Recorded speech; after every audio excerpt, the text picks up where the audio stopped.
And here we go. Hello, Pascal. Welcome back to our third appointment today. It's been Alberto. incredible how many people asking for questions and really supporting what you wrote in your book. So, Yeah. were you able to answer and give a reply to everybody who was questioning and pointing out things on during the live, or did you have some problem with that? I think from a quantity point of view, I don't think there's a problem, but we weren't able to always answer all the questions by the end. But from a quality point of view, I think we're getting really great questions, and so I'm glad we can have this discussion. So yeah, no, this all looks good. Absolutely. So we're going through the process. Okay. When we talk about your new book, Can We Trust China? Okay. We discussed a lot about uh, how to deal with the Chinese in terms of a person. Okay. And so I come to the chapter of your book that says basically, do you have something to hide? So there is no privacy in China. Is the statement I hear most often about China. Tends to be followed by the usual complaint about how the Chinese are super naive with their data, and how the government is listening in everywhere, thereby fundamentally violating human rights. When you ask a Chinese person if they care about privacy, you usually get the immediate response: "What privacy?" Right, so no privacy then. But is it really this the point? No, I mean, this was, of course, a sentence that I wrote in the book to express that our view is really that Chinese believe that they don't care about privacy, but actually the answer to the question has a different meaning. And so that's where I explain in the rest of the book, or the rest of the. Would you like to give us a pitch of it? Well, very, very shortly said. I mean, the reality is that we look at privacy pretty much from a concept of people that have their environment, their private environment, not being invaded by anyone.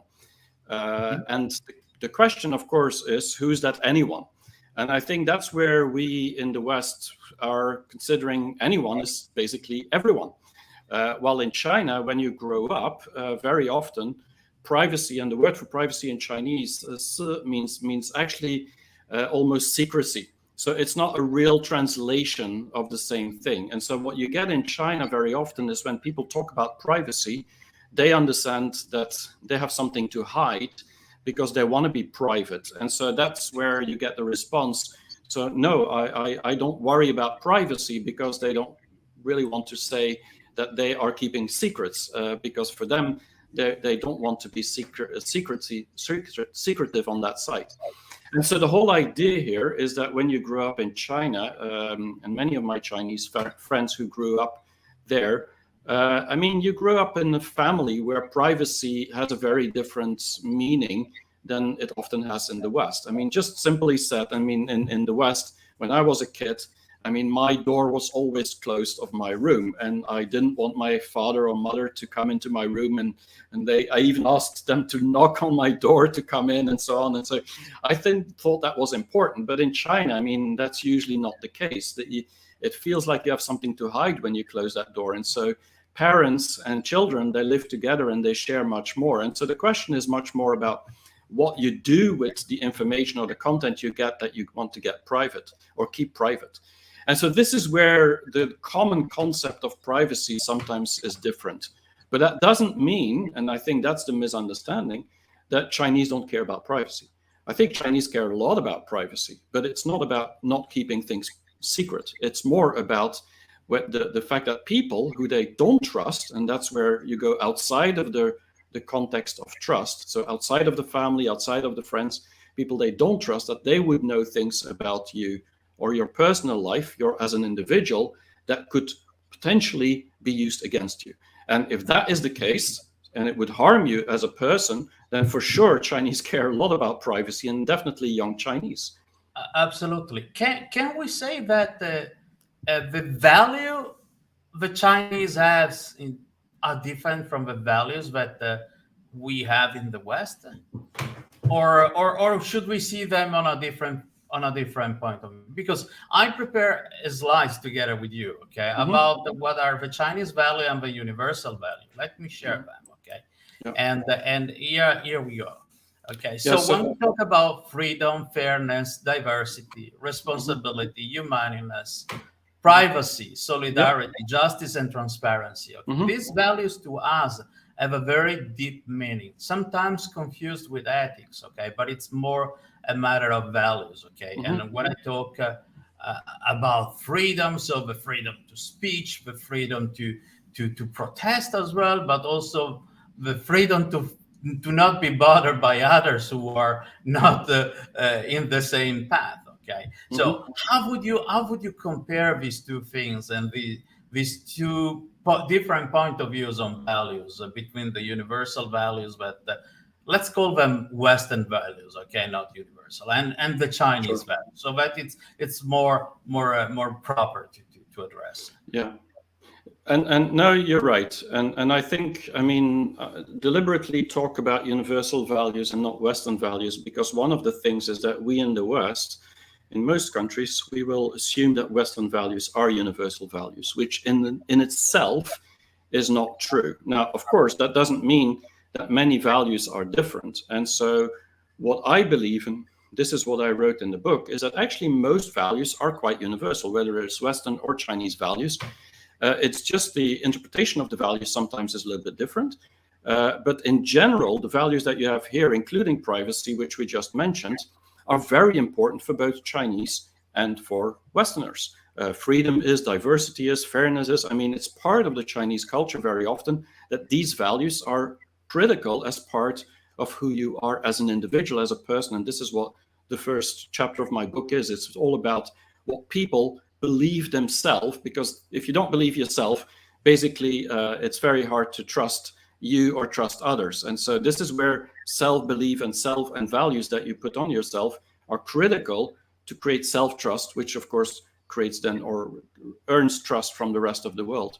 But my view on this, and this is where this slide is about, is that in my view, values are quite universal, but there's one difference in general that I see between the West, and I would say Belgium, which I know more than many other countries, and for example, China, is that we as a collective on the left there, in the red, as a collective, as a system, as a society, we want to protect the individual against harm towards some of these values that we have as a society. And so this is all about that the system has to protect every individual on itself to make sure that nobody misuses these values or nobody's actually using these values against them. Think about privacy, for example, abuse of privacy or abuse of freedom. So we want to make sure. While in China, you see an opposite situation where they believe in the same values very much. And of course, I'm generalizing it because there's 1.4 billion Chinese, there's a billion Westerners. And so everybody has different values. And so we can't just say this in general, but I'm generalized. But if you then look at the Chinese way of looking at it, it's much more from the collective and the inside, the network, the relationships that are used throughout the thousands of years of culture with Confucianist culture and so on, to actually have a code of conduct based on these values. And so this more goes from the inside out rather than from the outside in, where the collective has to behave according to certain values, which we call cultural values, and then in order to actually protect all the individuals, so not every individual, but all the individual as a group in itself. And so this is where it makes sense. Actually, I mean, it does. But the thing is that with the Chinese way of looking at it, which of course has like 2,000, 3,000 years of history, you need to somehow trust that people will live according to these values. And in the West, we don't. Even if people don't live according to these values, we have a system that protects it somehow.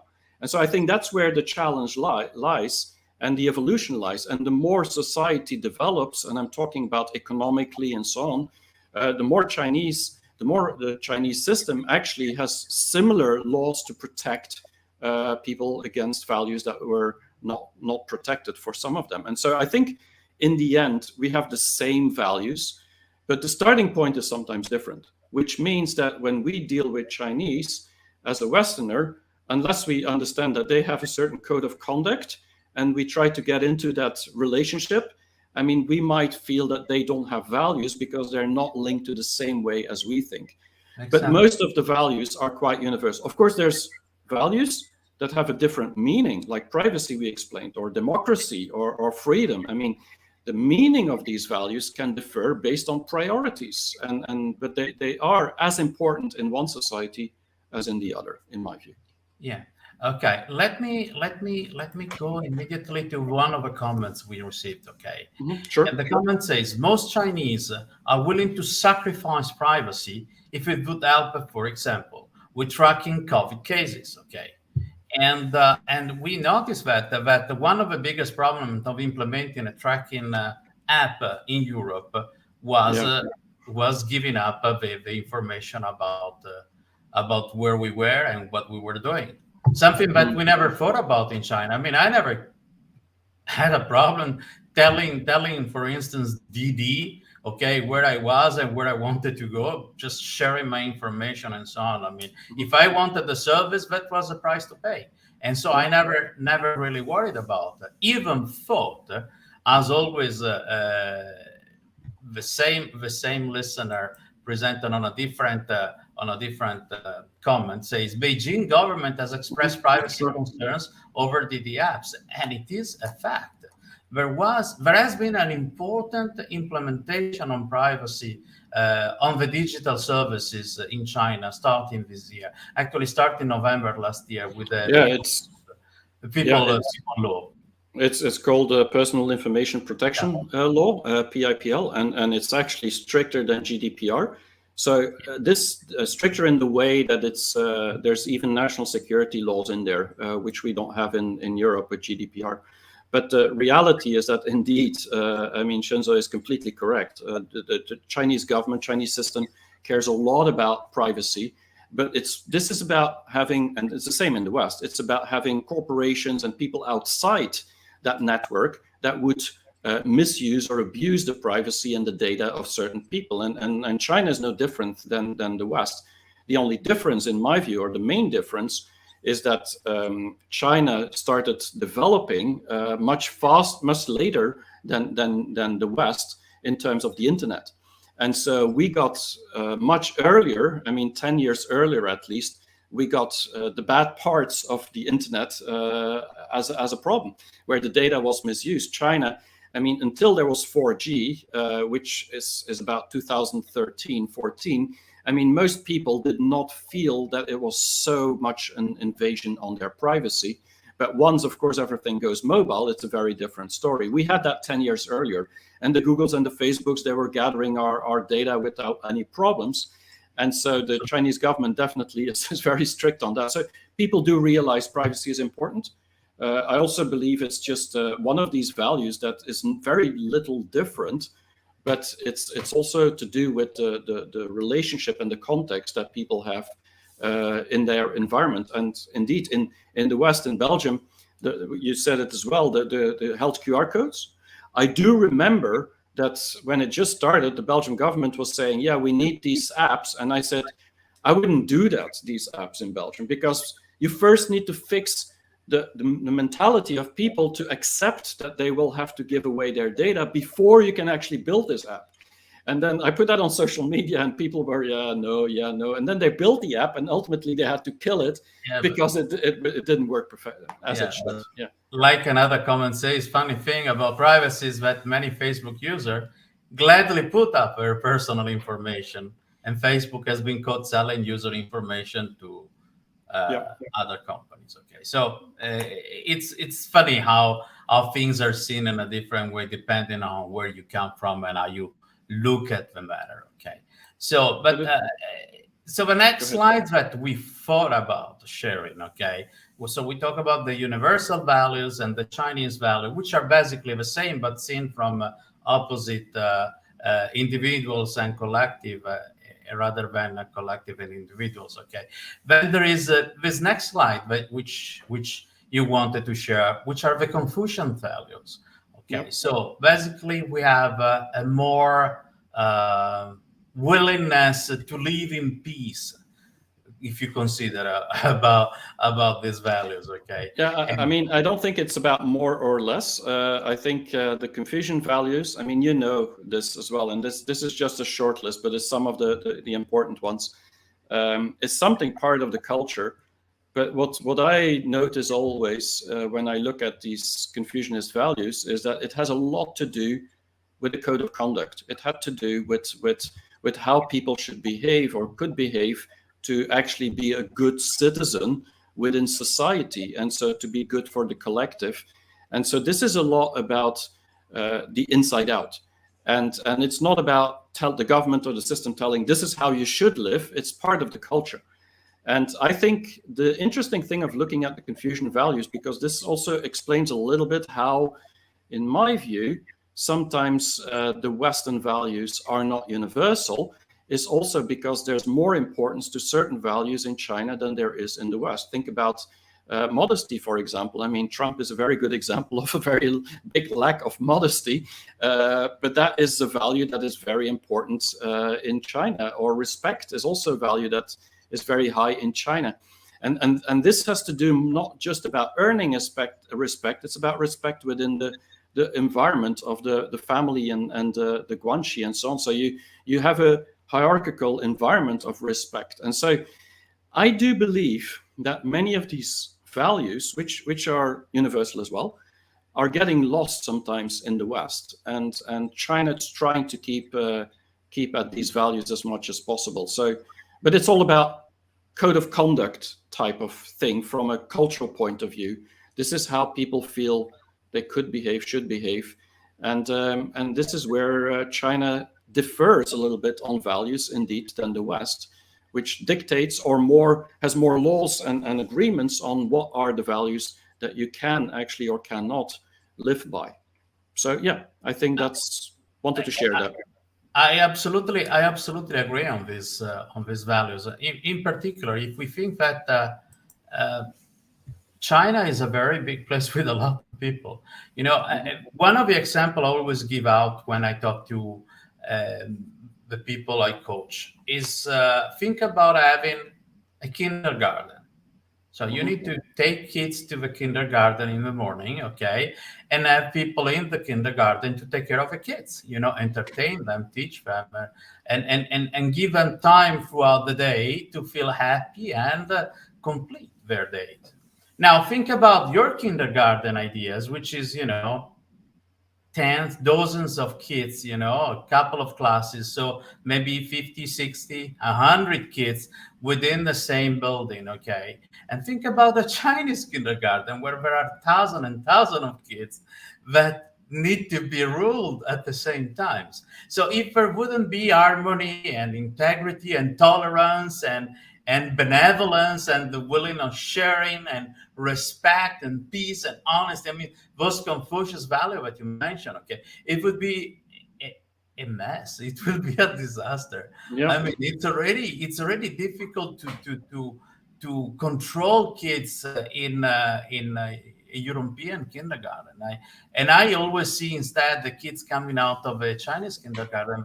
They're happy. They have Yep. no problem with that, and they grow up fine, and they have really good principle, and they know how to live together in a collective environment. And this is a big difference in terms of mindset. So since they're very little, they're used to be together. So it's just like together they're better, and this is something inside their perceptions. This is something very, very, very important. Yeah, So, it's interesting you mentioned this concept of kindergarten, because my daughter went to Chinese kindergarten and even Chinese school in Shanghai, and it's true. I mean, there's a lot of discipline, not just on hard working, but also on the values that they live by. And she always enjoyed going to school, and she felt, even though we felt that she had a lot of homework and it was a lot of hard work, we actually were worried about it, but she felt pretty nice. And then when she was hello, Pascal. Oh spent man, you froze. Oh, I'm back here. You're back. You're back. Yes. So What were you saying? Well, I think you heard most of it. But when my daughter came back from China to Belgium to go into a school here, the first thing she said after a week was like, "Wow, I'm so incredibly shocked how little respect the children have towards the teachers and towards each other." And I don't want to say this is typical, but this was for her really a feeling that, well, if there's no respect, how can you actually get things done? And so she enjoyed more her time in China than she enjoyed it in Belgium school, just because of that. But I don't want to say she's an example of that. But I do agree totally with what you said. Yeah, I have the same experience with my first son. He was in China for his kindergarten, and once he came to, and he actually made the last year of kindergarten before going to primary school in Italy. And he spent the first few months sitting in a corner and just standing still without doing anything, just because he couldn't enter the mechanism of his kids not listening, not obeying, not respecting other people things, and he was such a quiet kid compared to the others. Okay, and he had a very strong cultural shock. It was a problem for him. But then he grew up well, and he's now a very successful businessman. So anyway, I wanted to jump back into the messages so that we don't lose any. Okay. There is this one that says, Pascal has extensive insight into China. We need more people who understand China. Thanks, Pascal, and everyone who understands China. Well, thank you, Tom Ban Han. Then there was another comment from Shenzhou that says, not just Trump lack of modesty, but recently British politician had a serious sexual scandals leading to mass resignation of British government officials. Yeah, true. But that's a game of politics. Okay. I guess we'll talk about that later. But I agree. We will get to that point. Okay. Okay, there is another message here that says Chinese parents like to sign up their kids for additional lessons and tuition. Sure. And then there is this message that says Pascal should have more subscribers, considering this.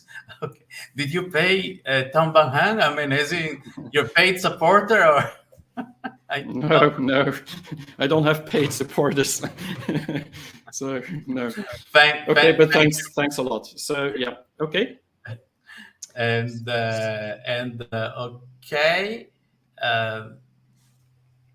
Chinese, okay, there is this message is interesting. Chinese culture, students should respect their teachers. Western culture, student can challenge their teacher. It's just different culture. Well, no, it is, but the problem is that it is different culture, but it's not only this. Okay, it's I think, and let me extend this to a problem we do have. Okay, it's a matter of family values. Okay, I have seen a major difference in raising kids at home, but then it manifests badly when they go to public places like kindergarten and schools. Okay. Mm-hmm. So I guess the main problem is not much the schooling systems or the government system, but it's about the janitorial system, the parents of the kids, that they think that someone else is supposed to give the education to the kid. But this is my personal opinion, and it is not written anywhere in your book, if I remember well. Okay. So I don't know if you agree with it, but I think that everything starts in the families, in our smaller circle, and that's where we should start to teach behaving and educations and respect for the others. Yeah, but maybe Italy is already different than Belgium. I have no idea, but it's true that the lack of respect, not just towards teachers, also towards doctors, towards many people that actually have a social function in society, which means they actually have to help creating a healthy society, is much lower very often in Europe than it is in China, where we are having more respect to people that maybe are not beneficial to society, but that we look up towards. And so we maybe look up to sports people who earn millions of dollars. And so we look up to other people. Not that Chinese don't do that, but I do think that we idealize very much the people who have made it or are becoming successful, and not enough the people that actually help society to become better. And this is cultural. I mean, we used to have that in the past, but we've lost a lot of that over the past 100 years. Yeah, you mentioned about trust, okay, and this is something I'd like to go through, and we do have a slides that represent it, okay, and it is, the character is she, Shang-Chi, to believe, to trust, okay, and it says it is more shameful to distrust our friends than to be deceived by them. And it's a quote from Confucius, okay. Yep. Why is it so important? Trust, faith, and friendship and relationship for the Chinese, which sometimes is not the same for the West. No, and the word Shin, I mean, Shin, or trustworthiness, I mean, you can, but me, I think the word trust is important because it's all about friendship. As well explained here, it's about people who trust each other. And so the quotes that it's more shameful to distrust our friends and to be deceived by them is clear that it's about shame. It's about losing face if you actually don't trust someone that you should trust because there's a friendship relationship with that person. And so for me, it's the relationship that creates the trust. And trust per se is not inherent as a value, but it's inherent within the relationship value. And I think that's maybe a difference in itself. And so as long as it benefits society, I mean, trust is quite critical within the Chinese concept. So I like this quote just because it really shows that if you've made friends, you should trust them. And I think that's a very good start of everything. So the point is, it's better to trust your friend rather than not trusting them and losing a great opportunity. Yeah, but I think that's where the social fabric in China is much about friendships, and trust is glued to that friendship. And so I think with us, trust is a more universal concept, and this has to do a lot more with religion, good, bad, and so on. But and we always say it has to be earned trust in the West. While in China, trust is often part of that fabric, so it's already a given. It doesn't have to be earned; it's a given within a certain framework, and that's something that I believe is very hard for people to understand unless you understand the family structure and the friendship structure of China. But yeah. Okay, let's go with some comments. Otherwise, they pile up and I get lost with them. Okay, so actually, I think every society has an element of collectiveness and individualism. And yeah, well, this is my book talks a lot about these, and these two circles is what it talked about. I mean, specifically in our first episode, we talked about this model of collectivism and individualistic. So we're not going to repeat it, but I totally agree. You can go back and watch the first episode. Yes. Okay, and then he says, I don't know why it's so difficult for Western countries to accept different cultures and ideology. Western politicians are too narrow-minded. It's true, but and it's also. It's not difficult to accept different cultures and ideology, in my point of view. It's just that they really don't want to, because they want to keep their position and keep their point. So it's a matter of being close-minded. And when you are dealing with close-minded people, that they have the arrogance to think that they're doing the right things, okay, then it's a matter of political power at the end. I don't know what you say. What's your saying? Well, for me, I think, I mean, Western politicians, Western governments, Western countries, I mean, there are many open politicians, open-minded, just like in China. I don't think there's a much difference on an individual level. I mean, people are open-minded, but not all of them. I mean, some people are very closed-minded. But I think the problem is that we are fighting, or we're in a situation of an ideological war between East and West culture, and specifically not just East and West, but between what the West will often say democracies versus autocracies, meaning a strong one central government that keeps the power as close as possible to actually control a nation, as opposed to a voting system. And I think that the war of ideologies, which used to be communism versus liberalism, is something that is overrated. And so I think the problem is that we in the West, Western politicians, are quite narrow-minded in separating the two different types of governance in ideologies.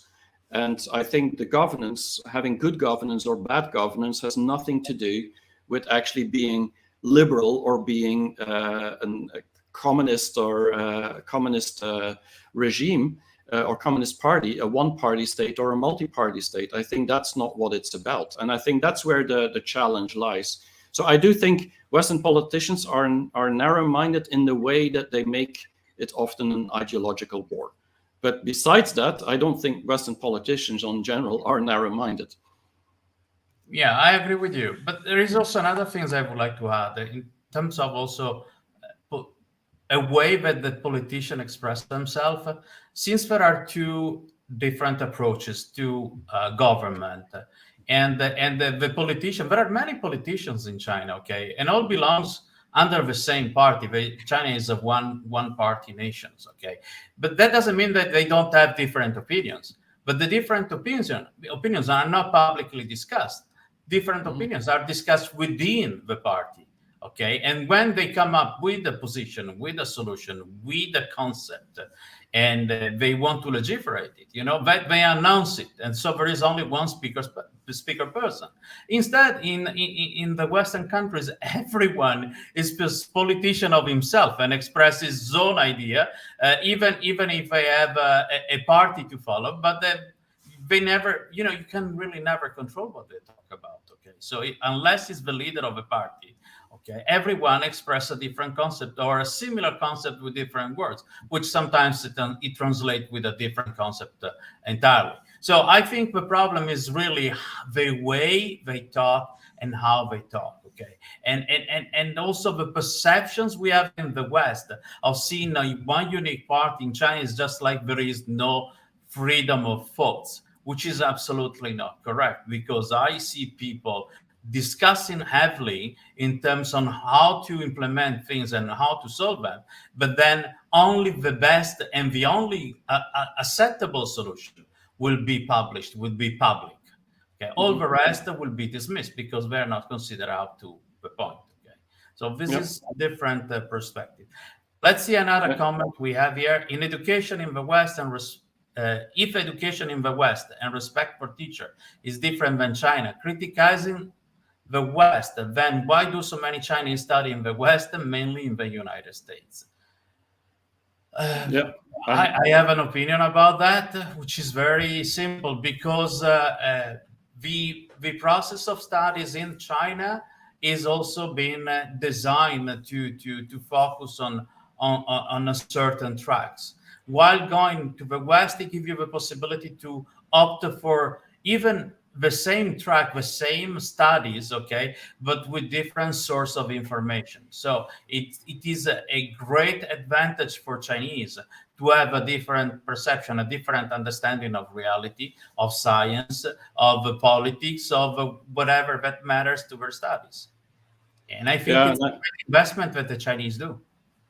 Yeah, and I'm not so sure it has to do with respect for the teachers, why Chinese... I think the reality, I mean, there's a few realities here. One is that historically, China is just behind on building the best universities in the world because they started much later. And so from a pure parent point of view, you want to get your kids to the best universities and the best schools in the world. And that is, or was, not in China up to 5 or 10 years ago. If you look at the ranking of global universities, I mean, they all sent their kids to the US. The other thing is that it was often, and that's the strange thing maybe, that it was often easier to get into a top university in the US than to get into a top university in China, because it's really not easy to get into the Chinese universities with the Gaokao. And so if you're not able to get into the top universities in China, well, you can try your luck if you have enough money in the US and not have to go through all these entrance exams and just be able to just pay money. I remember back in the 90s, this is 30 years ago, that there was a lot of students from Japan and Korea studying Chinese in China because they couldn't get into the universities in Japan and in Korea. So you had the same thing 30 years ago. So I think this is where it's much more about opportunistic, and I don't mean that in a bad way, but it's really about you have your chance in life to get to the top, and Chinese are very competitive, and so universities in the United States were just better equipped, even compared to Europe. I mean, Europeans go to America as well, so I see the similarity. So you're telling me that you went to study in Chinese university because you couldn't afford to enter to a Belgium university. Not me, no. In Belgium universities, it's just for free, so that's not the reason. I was one of these odd cases that wanted to go into Chinese university, but no. But I understand the question. I mean, very often people ask, if China is so good, why do they go to the US? Yeah. And the answer is, well, two things. First of all, many of them go back. I mean, only PhDs typically stay, or people that can actually get a really top job at Google or Facebook. Most of the others, they go back. And the ones that stay, they see an opportunity to actually have more experience in a global company, which many Chinese back then and even today, there's not too many global companies. So they still needs time for China to evolve on that level. Absolutely. So thank you, Dimitri, for your question. And here we go to another comment. It says, in the UK-US context, you have church where congregation gather together and spend time together like a family. In my eyes, this is a bit similar to the values of family in Confucianism. Yeah, I mean, although I think there's a difference. We have a slide a little bit later, but there is a difference in the way that the religion is also putting different types of focus on values.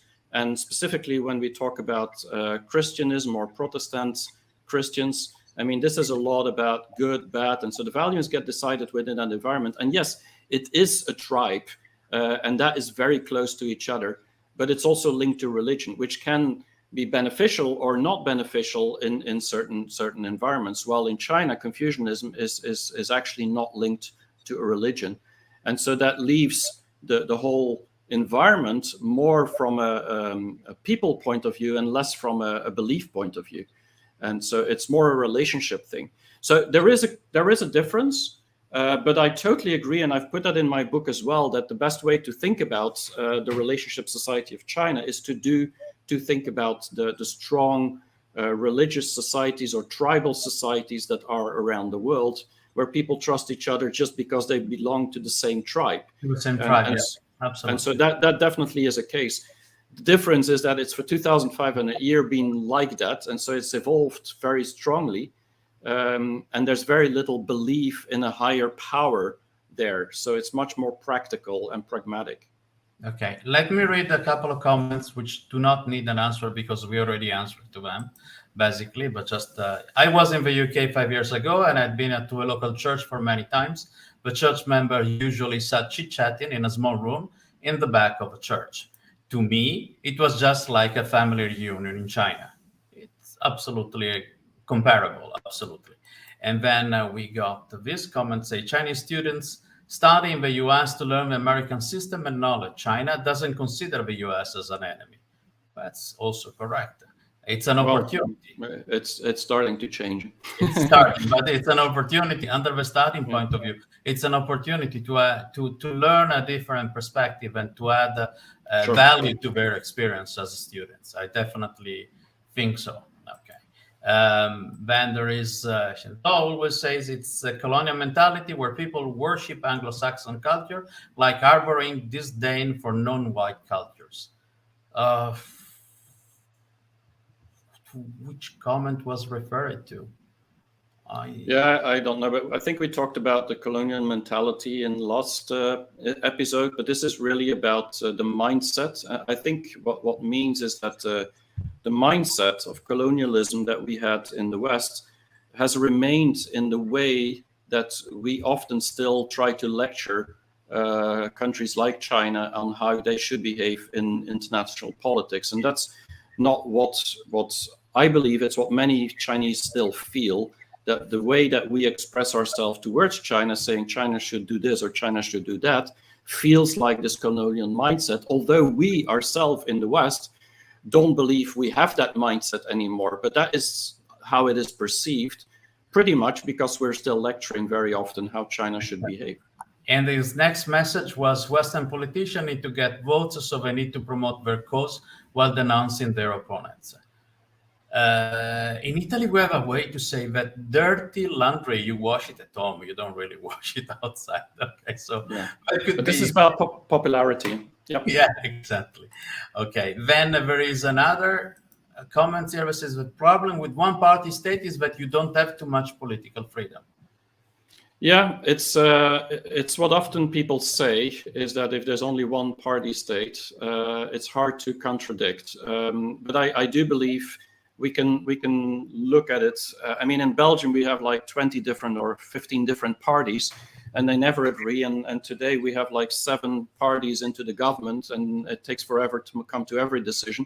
So is that more freedom because we have more freedom to debate and to disagree? Well, if that freedom doesn't lead to results, I mean, ultimately it doesn't give more freedom to the people that should be helped by the governments to actually give them more freedom or more opportunity.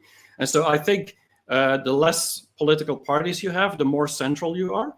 But meaning that you agree more because you have less disagreement. And that could be good, it could be bad. In Belgium, it's very extreme, from communism to extreme right. I mean, extreme left to extreme right, we have everything. In the US, it's much closer already. Europeans, and like Belgians, we look at the US as being to the right. And so it's already much more narrow, that debate, because they don't have a communist party like we have in Belgium.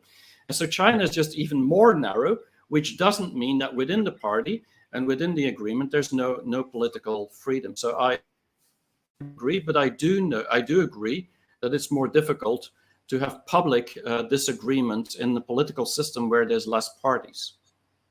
I agree with that. And in fact, his last comment is, this is why Chinese political system get attacked quite often by Western media, which tend to cover political stories. Okay. Yeah. And we have another comment here. Jimmy Carter said the US is the most warlike country in the world. China just focusing on development and advancement. Oh, absolutely. China doesn't have time to enter into a war with all the projects to progress they have. Okay. It's the least of their things. They're not thinking about getting into any of these kind of troubles. Not for now, at least. Okay. And then we have Brain that says the West still believes that elections are free and fair.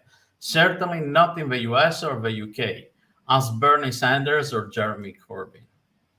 Yeah, okay. We have many examples on where the elections have been kind of not so clear. Anyway, let's go on with the comments. There are a lot of short, for instance, this one says, the problem with two-party states is that whichever party you elect, there is only one partial representation. Yeah, okay. I agree also with this. But it's not much about what we were thinking on going through our process, because we were talking about the individual and the smaller circle of trust, and we talk about trust and why you should trust people, which is better than not trusting them. Okay, and also my question is, and this comes with the other slides. Okay, why should people lie? Okay, would you like to comment it?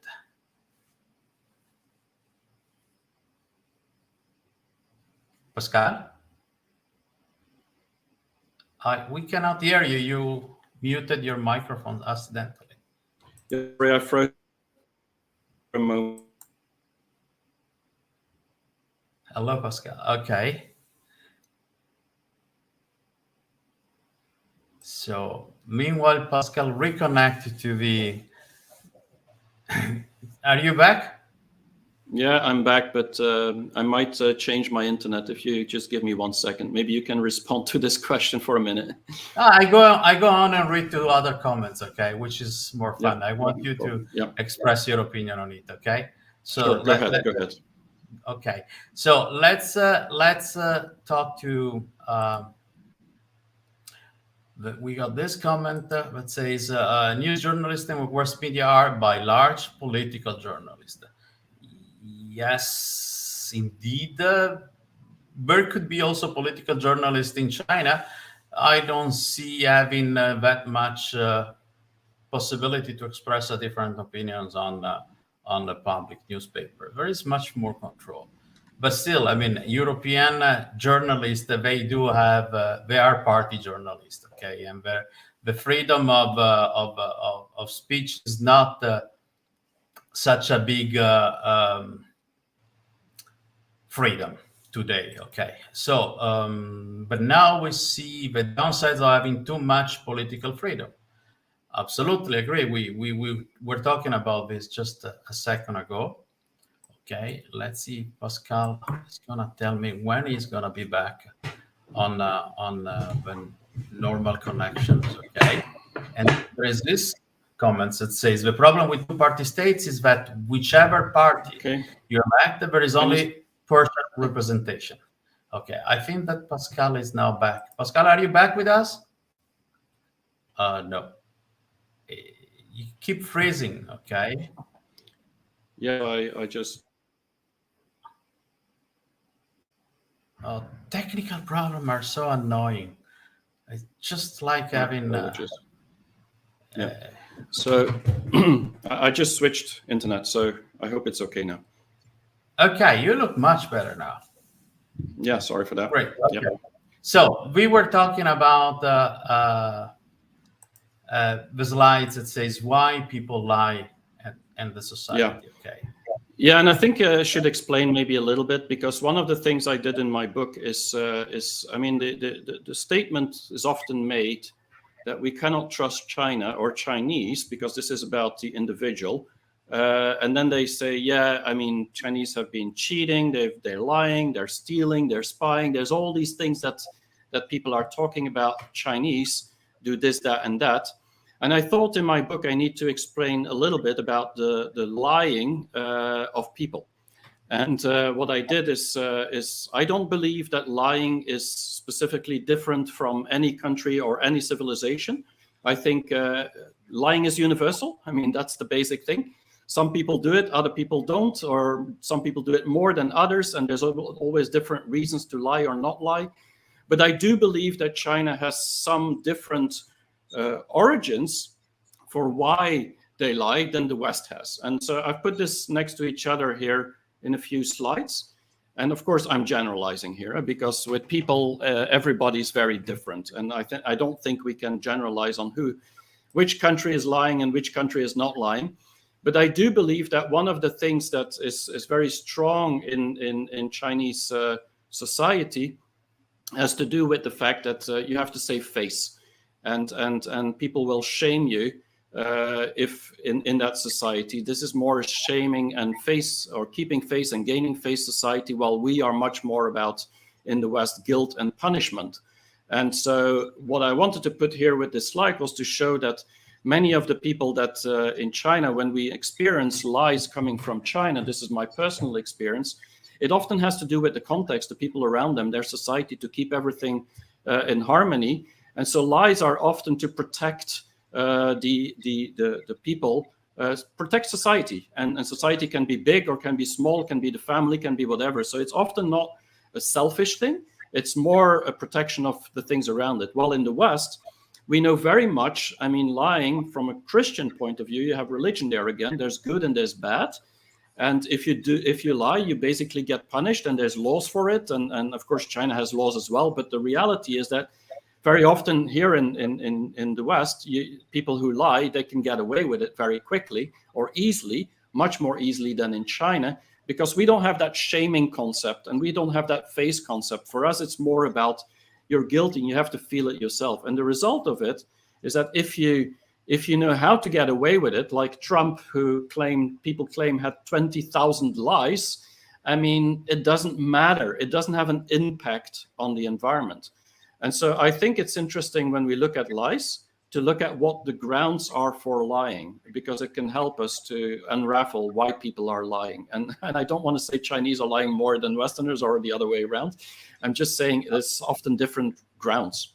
My experience is that most of the time when Westerner are into a situation and they want to get out, okay, they create a lies, and they start lying. They create a story and they start lying about it just to get away with it. Instead, the Chinese, they don't talk. They just don't show up anymore. They just don't talk, and then you don't know what happened. You don't really know what's behind it. This is my experience. Okay, they don't even come up with a story. They don't tell me a lie just to make me happy and not to complain about the fact that we didn't keep up on a contract or keep up with a promise or with something. I'm making some realistic example. Okay, they just don't show up anymore. They are afraid of what they did, and they are afraid of lying because they already lost their face for not telling, for not succeeding with the promise or with a commitment that they got involved with. So anyway, going back to our slide about the society. So basically, what you're saying is that we in the West get away with it. I mean, we can lie and well, as long as we get away with it, it's acceptable. Okay. I think that's the story. How about the morality then? Well, that's the next thing. And I think that's where I put the traumatic past of China in there, and specifically for old people in China, old Chinese. I mean, during the Cultural Revolution, I mean, in the 60s and 70s, I mean, this was really a period where the moral compass had a real challenge. And so some people who were thought to be good suddenly became bad, and the other way around. And so lying and basically telling on other people became the norm. And so this has been a very traumatic situation for many people, meaning that their moral compass suddenly was shaken. And so I do believe that specifically for older people, they were very protective of what they were saying. And because of that, sometimes lying is a way to get out of a situation where you don't want to express your own opinion because you are never sure how that opinion will be valued. And so this is something that I think is fading away as history is also fading away. But right now there's still that traumatic past, which is part of it. And that's part of the morality that China had for 2,500 years that suddenly was shaken around during the revolution. While in the West, what we have had up to now is really more the religion, which we talked about before, which is the central of morality, very often the good and bad. And we're obsessed with the good and the bad and the evil. And basically lying is part of the bad things. And so that means that as long as God in our concept has a reason to actually make things happen, then it's okay to lie, and otherwise it's not. And so we kind of trust more in that higher power to protect us, and so we shouldn't be lying in itself, but if we do, then we go to confession and we can get away with it as well. So I do believe that the religion is a strong part of our enshrined way of thinking about lying and what is moral of lying and not lying, and that has good and bad. And China has a traumatic past, which they have to deal with as well. But this is fading away as well. So I think that's what I wanted to say a little bit in this slide, is China is lacking this higher power to actually make that difference. And it's part of the collective culture to actually make that difference. Yeah. Do we lie because of money? Yeah, we do. Many people do. And I think that's one of the main reasons that people lie. It's to gain more value, whatever it is in life. Even to get a relationship, sometimes you lie about yourself because you want to have a more beautiful girl or boy or whatever. So we do lie about money.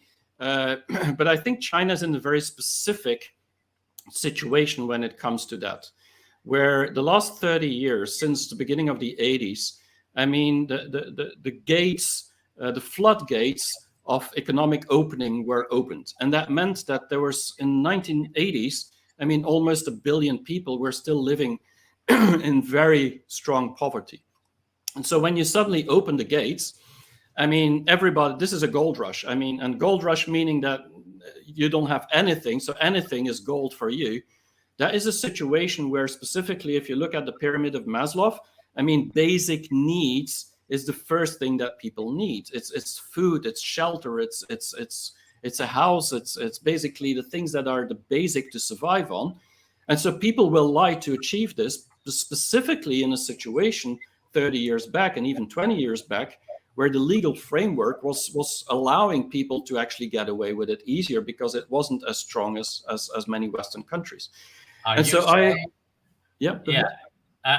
saying that this is a cultural problem, a cultural? It's a historic problem. No, it's a historic problem. So that's the previous slide. So a historic problem where actually China had a moment in time where it was either you get beyond those gates, or you stay behind the gates. And so if you're not fast enough to make money, and that's where this slides come in, and that's why Chinese are very pragmatic as well. This is about getting the practical first, getting the first needs first. And so I often say in China, in the West, we talk about make it until you fake it. I mean, Elizabeth Holmes is one of the examples there. You just fake it, and as long as you fake it, one day you will make it. This is a very Silicon Valley way of thinking. I'm not saying the whole West thinks like that, but we're kind of used, because we're often, we don't look at these basic needs anymore, because people who fake it often already have made some of it. But in China, people still have to make it. And so I often say in Silicon Valley, it's fake it until you make it. In China, it's make it even if you have to fake it. Because you first have to make even it. if you have to fake it. I like it very much. If you don't make it, I mean, you're just going to be behind those floodgates at one point. The gates are going to close again. And it's a matter of face again. And then it's a matter of face. And so it's also your family, your environment will expect you to make it. That's why parents put so much in their children. They want their children to support them in the future, and their children need to make it in their future. And that's why Chinese are very pragmatic and practical, while we in the West have a very different way of thinking, maybe because we have been more into the middle class and the higher many people. And so we are much more concerned with self-actualization and esteem and stuff like that, and belonging, because that is where most people have the opportunity or the reality that they belong in that framework already.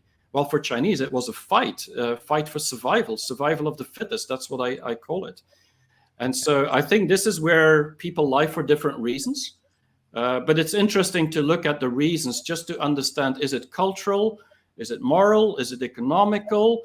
Or maybe it's historical? I mean, we can look at all these things to decide whether actually the Chinese person that you talk to has an influence on any of these to actually result in certain lies.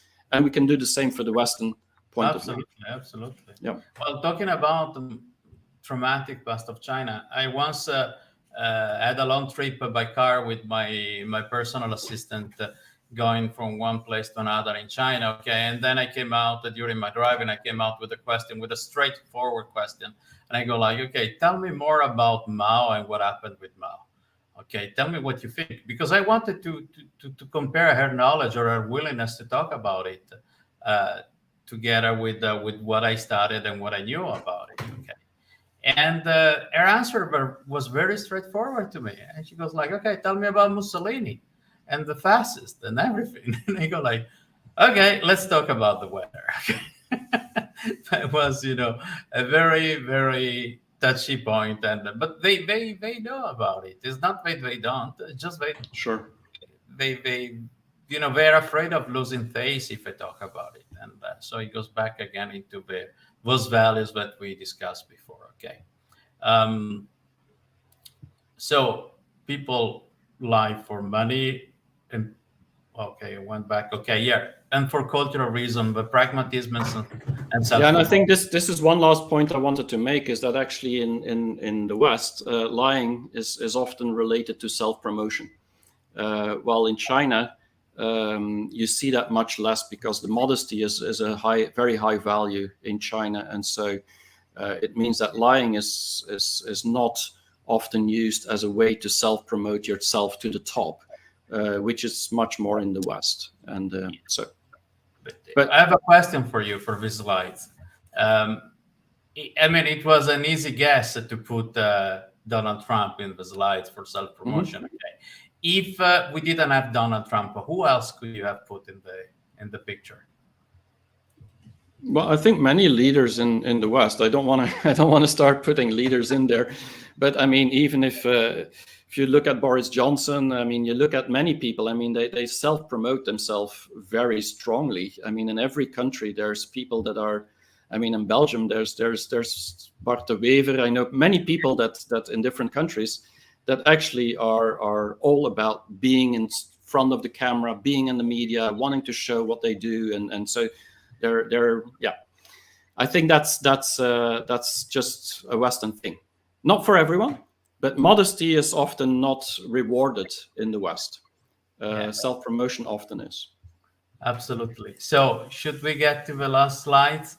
And Yeah, this is just a wrap up, but just to say that I think the problem that China has had over the past 30 years with the opening up of China after the Cultural Revolution, I mean, it's been many shocks that China had to go through. One of closing down, the other one of opening up.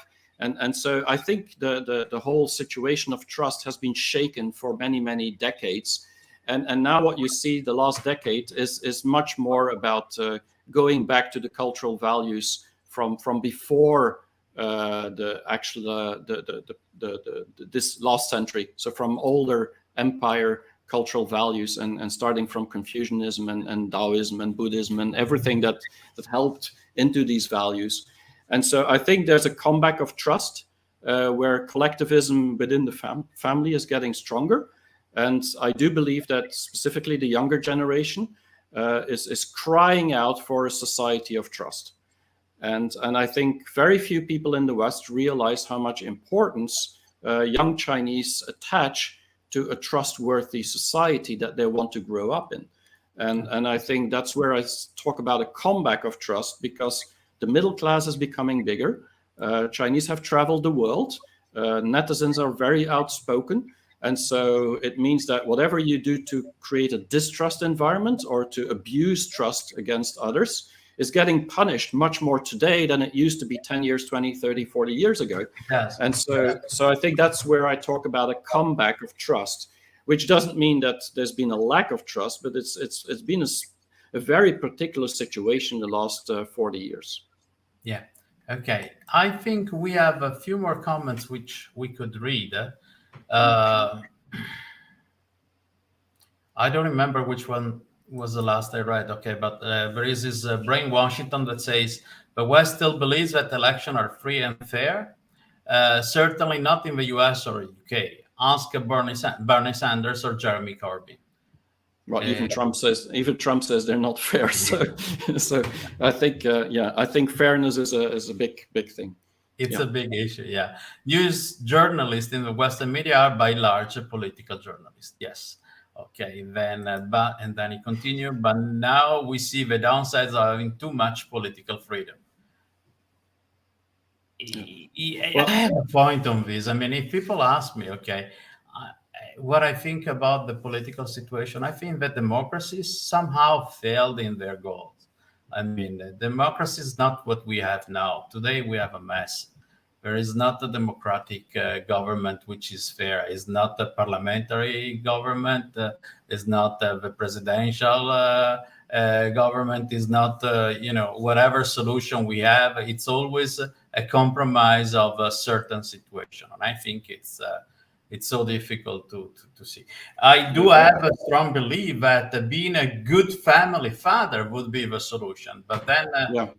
it will be again, too much But I'm not going to go deeper into the political because I mean this is a big part of my book in a later chapter, and I think we there's will have needs time to to be discuss. Okay, yeah perfect. there's a lot of details on that. The Yeah. problem with two-party state is that whichever party you elect, there is only partial representation. Absolutely true. Okay, yeah, that's what I'm trying to say.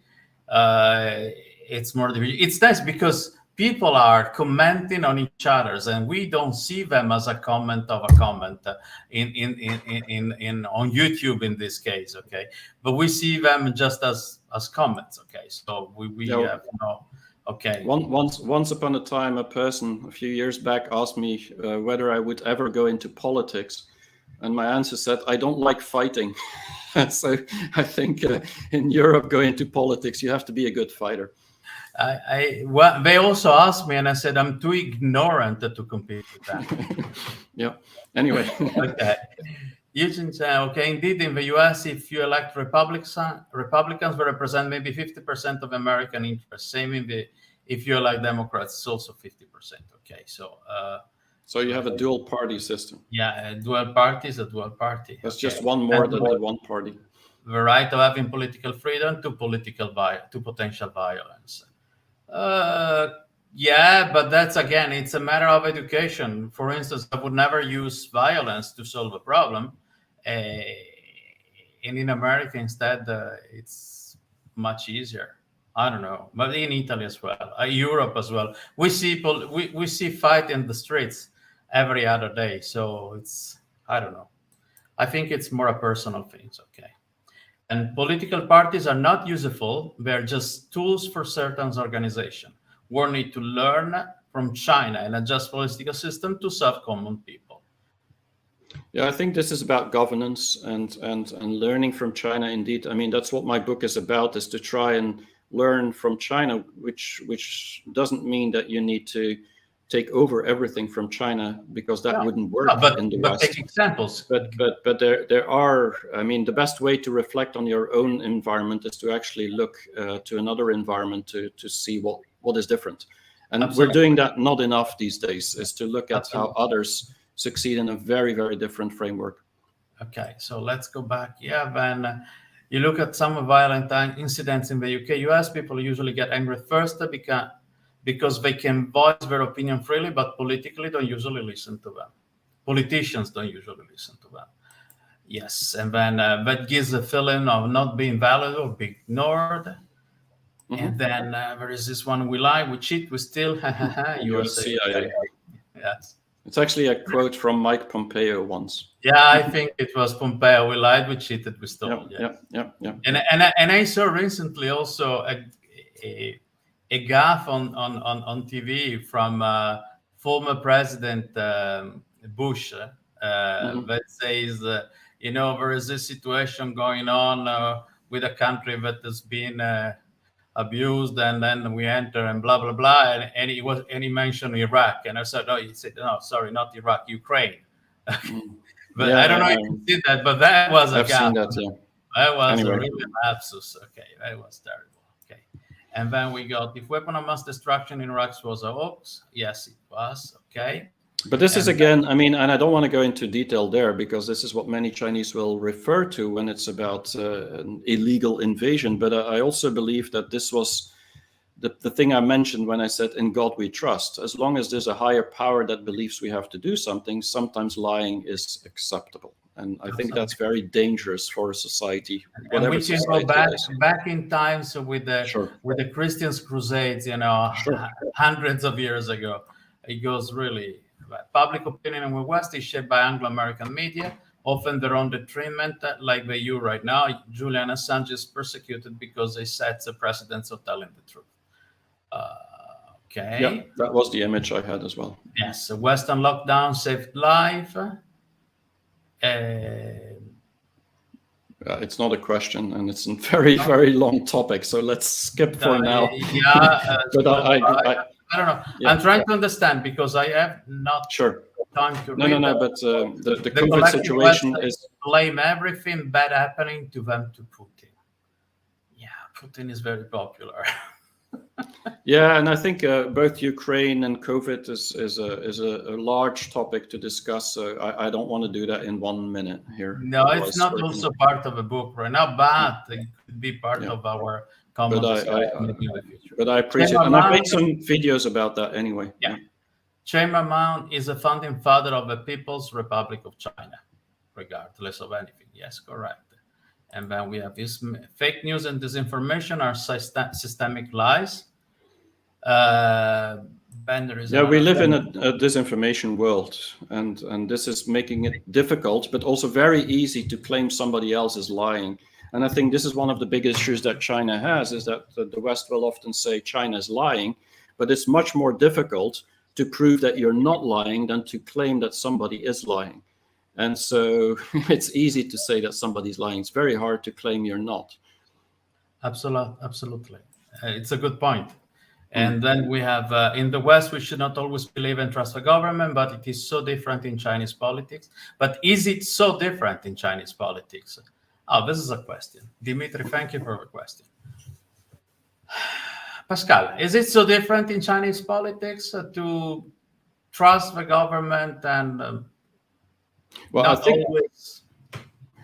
Well, I think the historically, and this my book talks about this as well. Historically, the trust in strong leaders and in a strong government is something that most people in China support, and so this has everything to do with the culture of keeping things in harmony, and so trust into the government is actually different in Chinese politics in the way that they need not to be popular, but they need to be trusted. And the best way to be trusted or trustworthy is to prove that you've actually done things well.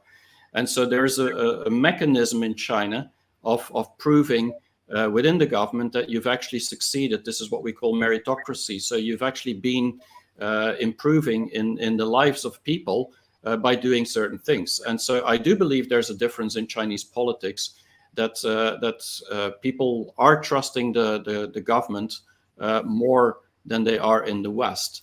In the West, we should not always believe or trust the government. I think in China, you can disbelieve or not believe into what the government says. But in general, when the whole society is more going into one direction, I mean, it's easier to actually trust and believe some of the things that the government is doing.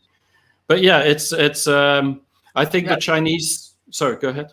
No. I mean, I think you said it, and we have Yu Chen Chen who answered to Dimitri and say, yeah, we're sort of told by the government implicitly to trust the government. Yeah. But what we forget is the self-correction and self-reflection that the government does, because if the government, and when you talk about the government or the Communist Party, which is two things, but one is actually linked to the other completely, so it's one thing in itself.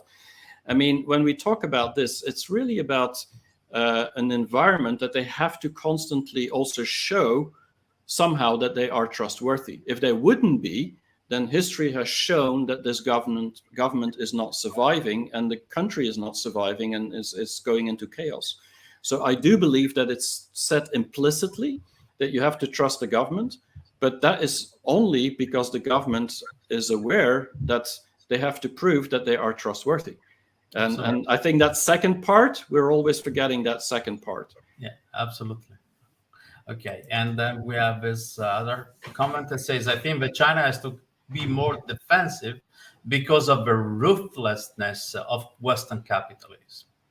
Yes, but China has become more assertive because of the aggression, often from a media point of view, from the West towards China. So the assertiveness has really increased. And is that a good thing or a bad thing? I'm not sure. I actually personally think, so I don't completely agree with this this statement, although defensive by definition means not aggressive and typical. But I do believe that it's not typical Chinese culture to go into the counter attack and rather to circumvent and just let things go. So I think that's the assertiveness is probably because they've been beaten down so often that they can't just. The problem is that if you don't speak up, people think you're lying, and so this is where the Chinese government yourself means you have no point to defend. Yeah. And So Chinese government has started to speak out. Absolutely. Okay, let's go to the next comment that says the real question is, why do people believe in lies? Because they're well said, because they're good stories, because sometimes believing in a lies it's much more comfortable than not but believing in the truth. I don't know. That's an existential question, which could take a long time to go through. I mean, what else could we add to it? But it's a I good mean, question. I tell myself that I'm a very handsome guy every time I look at myself in the mirror. I don't know. This is a sweet lie, okay? Yeah. Can you ship me one of those mirrors? Okay, let's go on. Okay. According to a survey, China's government received the highest trust from people. Yeah. Sure. It's completely true. Yeah. And then again, because the truth is too hard to handle. Too hard to handle the truth. So believing in a lies is better. Yeah. Yeah. It's a sweet lie. It's always good. Okay. Then we got here Bush lied about weapon of mass destruction in Iraq. And then Bush, again. And then you can't both have truth and the feeling of happiness at the same time. Yep. Let's try and keep to China at this point, because otherwise we're going to. they're actually debating between themselves, so it's okay. Yes, I know. It's easier for fool people than it is to convince them that they've been fooled. Mark Twain, one of my favorite authors. Yes, indeed. Okay, and then there is.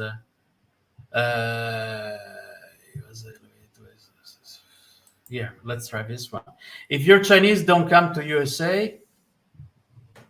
Trust me, I live in New York in a good neighborhood, and people are getting robbed, stabbed, homeless everywhere, and people are competing to pick up plastic bottles.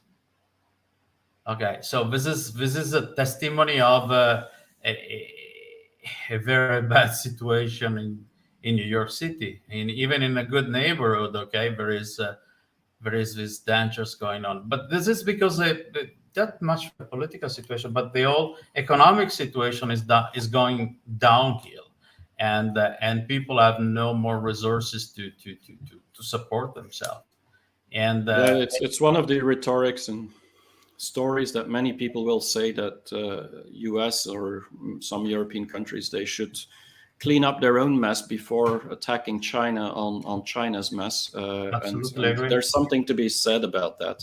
Yeah. That I mean, deviating the rhetoric and narrative towards China to not have to look internally is actually cheap in itself. But this is a statement that you hear very often.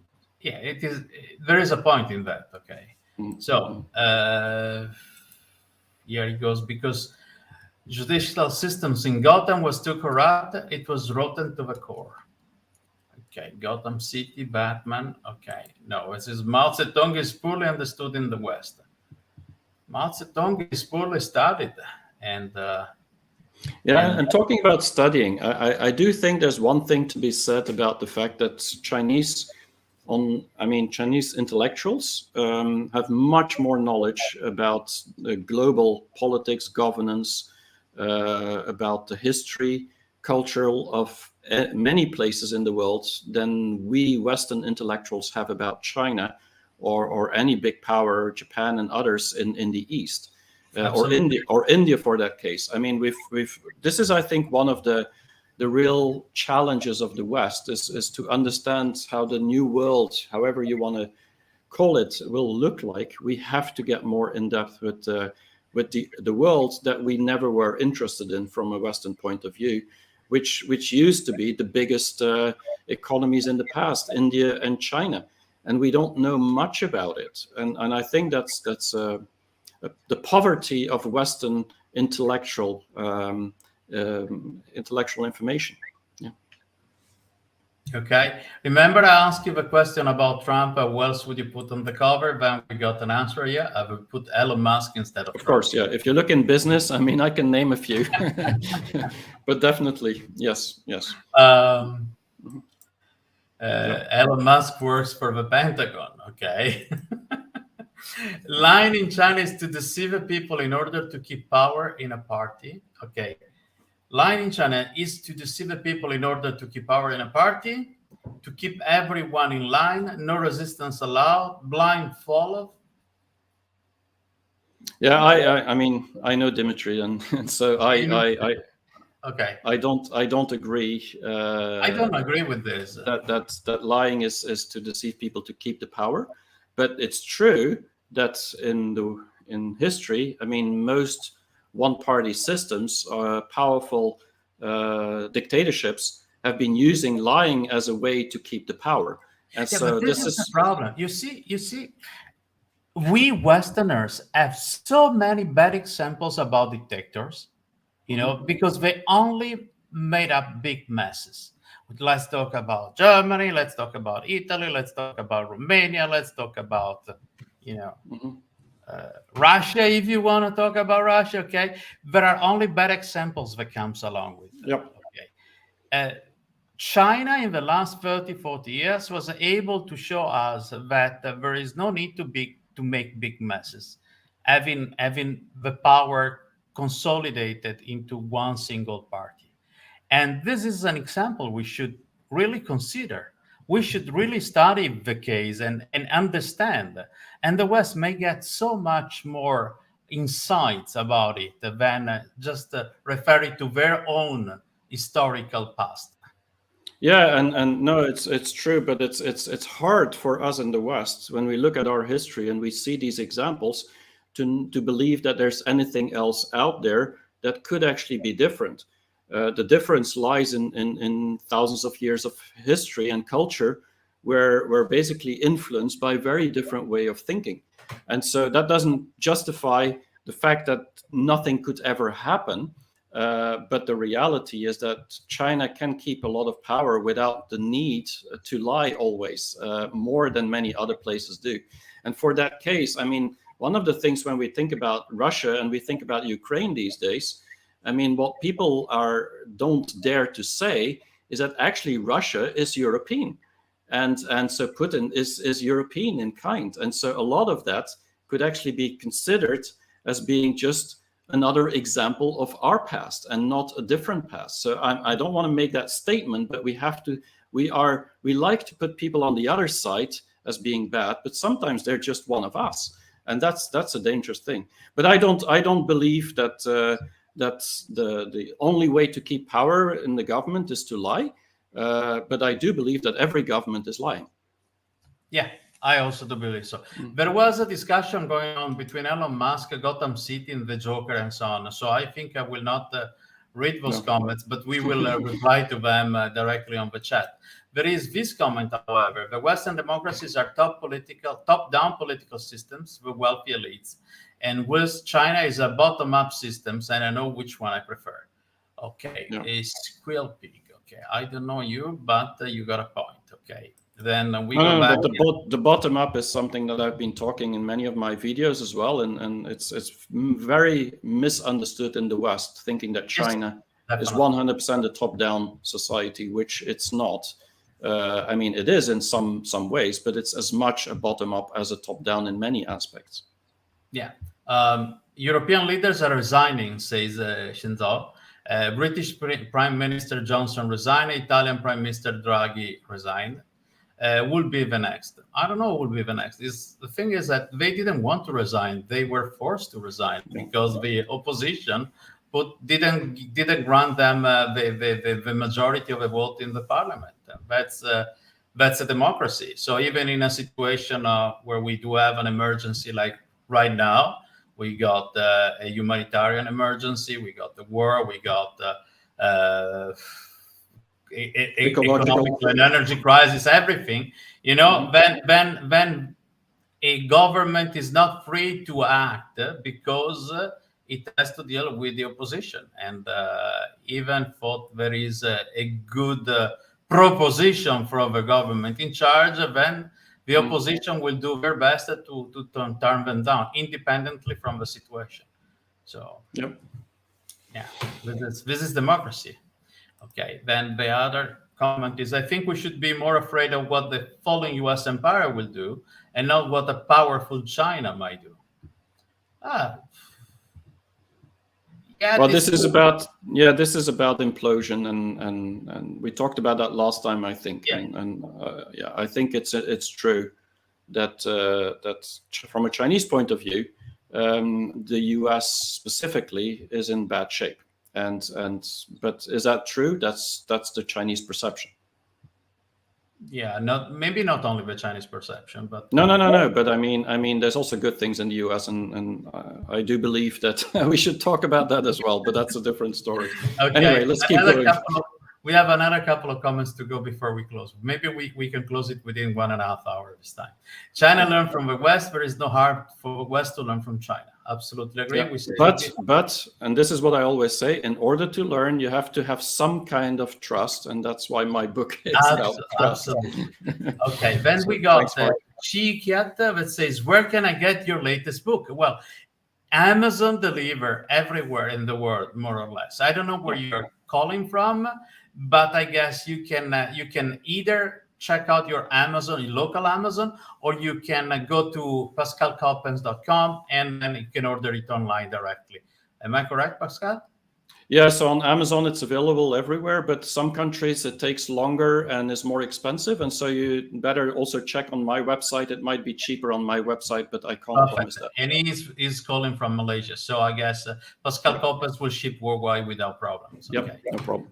Then we have China politicians fulfill promises first before getting promoted. West politicians make promises and voters elect them.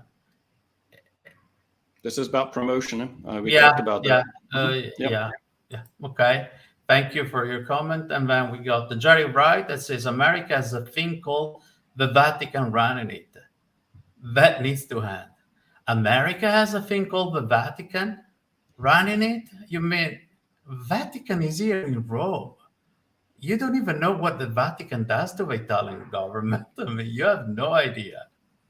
I mean, but let's talk about it on another time because this is going to take me, very much emotionally. Okay. Okay. I lived in Europe since I was 8, never liked it. Here, always ask myself why people suffer here so much. Classism in America is a plain sight.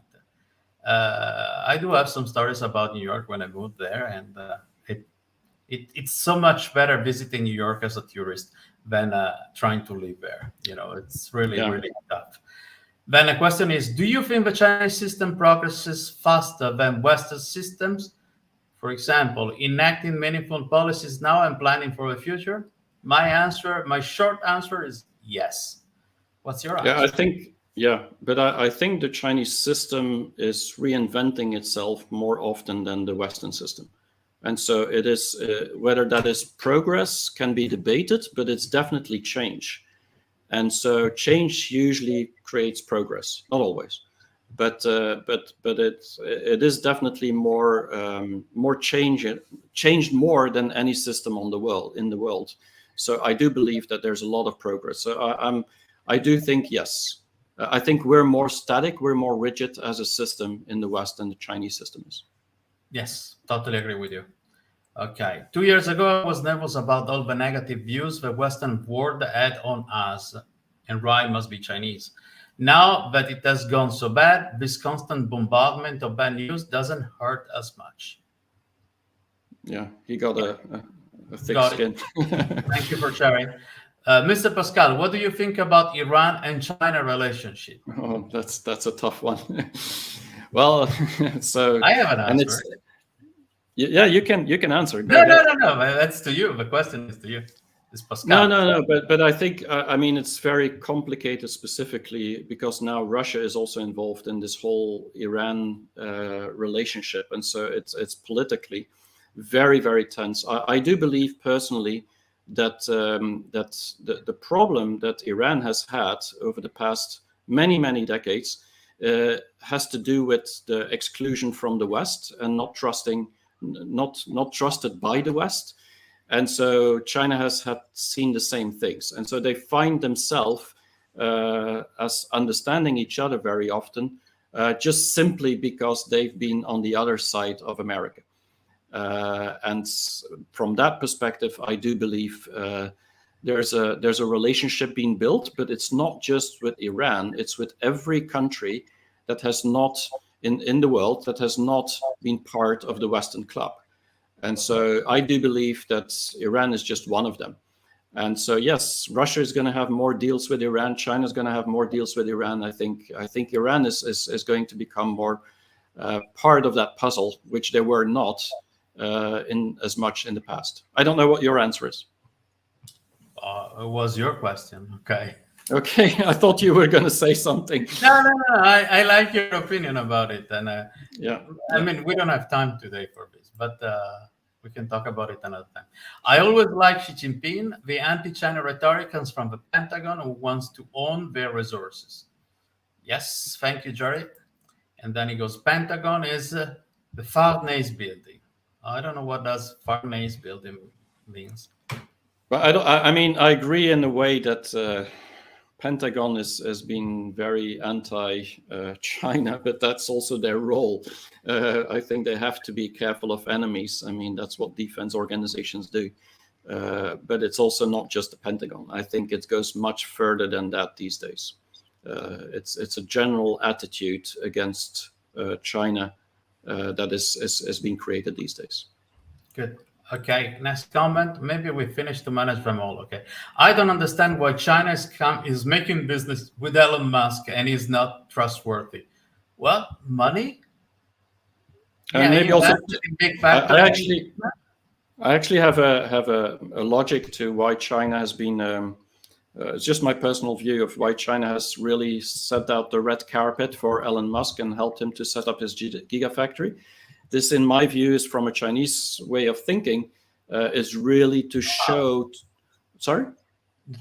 Sorry. I was speaking loud. Okay, go ahead. Okay, no, it's to show to every other car manufacturer and every consumer that this is an example to actually follow and to change the transition towards electrical vehicles.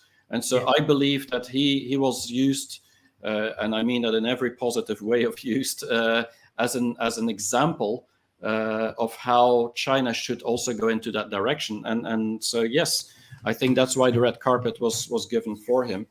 And whether he's trustworthy or not makes less of a difference, because in the end, the Chinese car manufacturers are going to actually overrule the whole industry in China. I mean, and Musk will have a small part of the pie, which he will still be happy with. Yeah, but let's also say that it was a business deal. It was not a political deal. Sure. I mean, Elon Musk does not represent any political party anywhere in the world, okay? And he's a great businessman, and then he transferred knowledge, know-how in business, real business, okay, to China. And so why not taking the advantage of learning from him on how to do things best? And then we also know that there was this company called BYD, Be Your Dream, okay, based in Shenzhen, that focus on certain things which Elon Musk disliked so much a few years ago. He said, who's going to ever buy any car like this? They look so funny, so ugly. Okay, and instead today BYD is doing excellent cars in only electric, fully electrics. Okay, and they are the largest manufacturer worldwide. Their production is far. I made a video on YouTube about that to compare Tesla and BYD. So it might be interesting to watch that. It's very. But yeah, I agree with you. It's business, and it was also the region in Shanghai. I forgot the name. They needed it. In Pudong, that really wanted to show off that they were attracting foreign investment. And so it was a business deal. It was a business deal. Yeah. Then we go to Jerry again. West Europe reject Russia due to the Great Schism. Yeah, I don't want to go into the Russia-Europe situation right now. It's a very different topic. Sorry, Jerry, we'll talk about it another time, okay? And then we got again. I feel kind of bad, but Pascal's topic is about building trust with China. But people in the chat likes to talk about politics, me included. Okay? Yeah. But that also shows what keeps people awake. Yeah, but this is also one of the things that Pascal and I discussed before deciding to go live with this with these talks. Okay, we said I say I wouldn't like to get into political issues because I don't like to talk about politics. But at the end of the day, politics is an art. Politics is the greatest art we have, and the greatest job and assignment we have to make things go smooth without problems. Okay, make people happy, but country's happy, government happy, everybody's happy. This is what politics is supposed to be. We shouldn't think about politics as a way to do wars. Okay, politics is an art, and it goes back thousand and thousand of years. Okay, and we got philosophers from Greece starting to talk about it even before we could even imagine. Okay, so we should be really more open-minded about it, but the condition today make us one against another. So that means if you don't agree with what I say, that means that you are against me. No, I can have a different opinion about you, but I respect your point of view. Still, I may not think about it. Anyway, thank you, Shinzo, for commenting it. Okay, we have this because it is relevant, Shinzo, and it's our observation. Yes. And then it goes like, plus I can't really say what I say here because people are here, America are in limbo. Okay. And anyway, this is all a little bit insults. But let's just wrap it up now, maybe. And not agree as contract with the military. And this one is the last one. Thanks for the discussion. I don't align perfectly with what you're saying, but it is interesting to think about nonetheless. Thank you very much, Squill Peaks. I think this is wrapping up what we discussed today. We went over 1 hour and 35 minutes. It's been the longest streaming we have done so far. Maybe next week we will not be online because we do both have a business trip in Europe, and we will come back at the beginning of August. Is that okay with you, Pascal? For me, it's fine. Yeah. I'm looking forward to the next one, which I think we should talk about family, friends, and other things. Absolutely. And vacation. Yes. Let's talk about sushi, okay? Okay, good. Thank you so much, everybody. Pleasure. Great. A real pleasure talking to all of you. Thank you. Bye-bye. Bye. Ciao.